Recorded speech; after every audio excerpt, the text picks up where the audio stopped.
નમસ્કાર મિત્રો, live in relationship આ શબ્દ આજકાલ ખૂબ જ પ્રચલિત છે. લોકો લીવ ઇન રિલેશનશિપમાં રહી પણ રહ્યા છે, પરંતુ તેના પરિણામ કેટલીક વખત ભયંકર પણ આવે છે. એક કિસ્સો આવ્યો છે સુરતથી, અને આ સુરતના કિસ્સામાં દહેજ મુખ્ય જવાબદાર છે. શું છે બધું માહિતી જોઈશું આ વિડીયોમાં. ઉધના પોલીસ દ્વારા ધરપકડ કરાયેલા આરોપીનું નામ પ્રશાંત ઇગલે છે. પ્રશાંત ઉધના વિસ્તારમાં રહેતી એક મહિલા સાથે લિવ ઇન રિલેશનમાં રહેતા હતા. આ મામલે વાત એમ છે કે સુરતના ઉધના વિસ્તારમાં રહેતા પ્રશાંત સાથે મહિલા 2017માં ઇન્સ્ટાગ્રામથી પરિચયમાં આવી, પ્રેમમાં પડી અને 27 વર્ષીય આ પરિણીતાએ પ્રેમી ખાતર પતિને 2 વખત છૂટાછેડા પણ આપ્યા. બહેનના પ્રેમ પ્રકરણની વાત મોટાભાઈને મળતા તેમણે વતનમાં આપઘાત કરી લીધો હતો.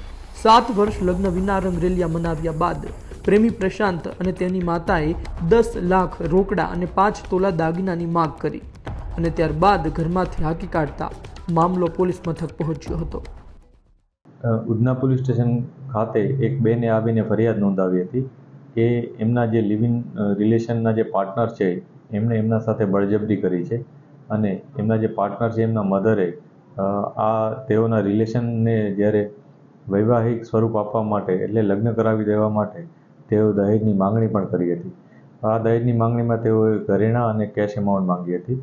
તો પોલીસે આ બધી બાબતોને ધ્યાને રાખી અને IPC 374 અને દહેજ પ્રતિબંધ અધિનિયમ હેઠળ ગુનો દાખલ કર્યો છે.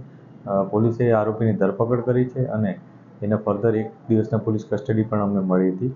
આ બાબતમાં પોલીસે આ ઘટનામાં મેડિકલ એવિડન્સીસ, વિટનેસીસ અને જે બીજા એવિડન્સીસ છે, જેમાં કોલ રેકોર્ડિંગની સાથે CDR અને અન્ય બાબતો છે, એ તમામ વિગતો અમે તપાસી રહ્યા છીએ અને તે મુજબ આગળની કાર્યવાહી કરી રહ્યા છીએ.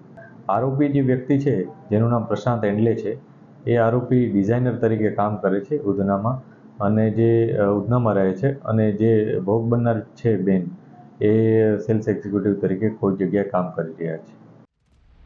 આજકાલ લિવ ઇન રિલેશનમાં રહેવાના કિસ્સા સતત વધી રહ્યા છે. આવા સંજોગોમાં સમયે ફરિયાદો પણ સામે આવતી રહે છે, પરંતુ દુઃખની વાત એ છે કે દહેજની માંગ આજના આધુનિક સમયમાં પણ કરવામાં આવી રહી છે.